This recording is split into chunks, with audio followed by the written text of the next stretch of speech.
Meron bang karapatan ang isang anak sa labas sa mana? Equal ba ang kanyang share sa legitimate na anak? Yan po ang malalaman natin sa video na ito. Pero bago ko sagutin yan, if you want more helpful tips about real estate, please don't forget to hit that follow button. Just make sure na si Broker Nelson talaga ang fina-follow mo and beware of fake accounts pretending to be me. Ang video na ito is tungkol sa intestate succession o yung hatian sa mana kapag walang iniwan na huling habilin o last will ang isang yumao. Para maintindihan ang konsepto na ito ay tingnan ang mga sumusunod na illustration. Sa property relations of legally married couple, ang property ay pwedeng maging exclusive property. Ibig sabihin, pag-aari lamang ito ng either lalaki or ng babae. Meron din tayong tinatawag na conjugal property at community property. Ang conjugal property at community property ay medyo merong pagkakaiba. Pero for the purpose of this discussion, tawagin na lang natin itong co-ownership. Sa pagkakataon na meron sa kanilang yumao na isa, 50% nito ay mapupunta sa surviving spouse at ang kalahati naman ay mapupunta sa succession o yung hatian ng mana. I-discuss naman natin ang hatian sa mana. Uulitin ko, kapag may surviving spouse, automatic 50% kaagad ng property o ari-arian ang mapupunta sa nabubuhay na asawa. Let's say wala pong surviving spouse at merong tatlong naiwan ng anak. Sa ganitong case po ay automatic na equal share ang tatlong anak. Wala pong sinasabi dito na mas malaki ang mapupunta sa panganay o bunso.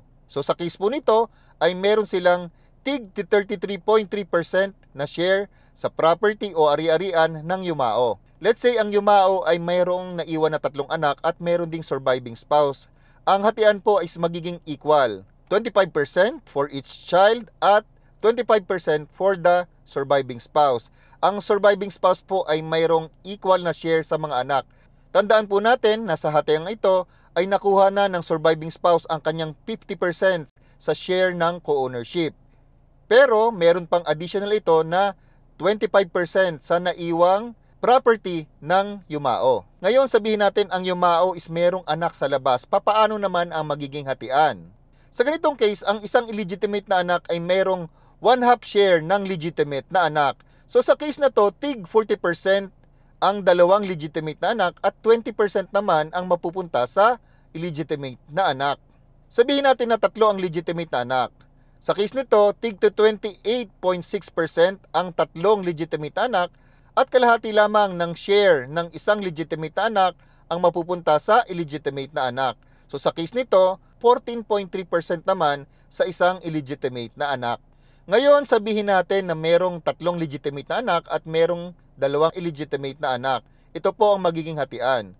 Ang mangyayari po ay tig to 25% ang legitimate na anak at tig 12.5% ang illegitimate na anak. Sabihin natin na merong surviving spouse at meron ding illegitimate na anak. So, ang mangyayari po, ang surviving spouse ay magkakaroon ng equal share sa legitimate na anak at ang illegitimate na anak ay magkakaroon ng kalahati ng isang legitimate na anak. So, sa case po na ito is magkakaroon ng 28.6% ang isang legitimate na anak, gayon din ang surviving spouse, at 14.3% ang illegitimate na anak. Uulitin ko po, sa case na to, ang surviving spouse ay meron ng 50% na nakuha mula sa kanilang conjugal or community property nilang mag-asawa. Ngayon, paano naman kung merong tatlong legitimate na anak, isang illegitimate na anak, at mayroong surviving spouse?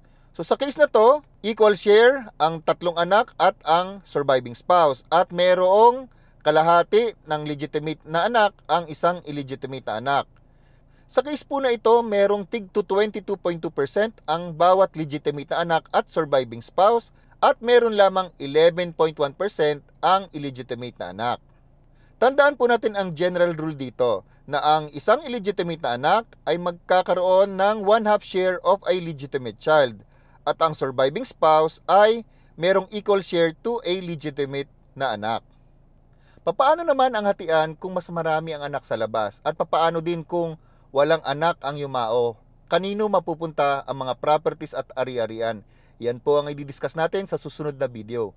Nagustuhan mo ba ang content na ito? You can also support this channel by purchasing this LED magnetic rechargeable lamp. You can turn it on by just tapping the button at the side. Tapping it again will either change the intensity or turn it off. Pwede mo itong gamitin na study lamp, kitchen lamp, closet lamp, at mirror lamp. This is Broker Nelson of Homes Realty, and follow me for more real estate tips.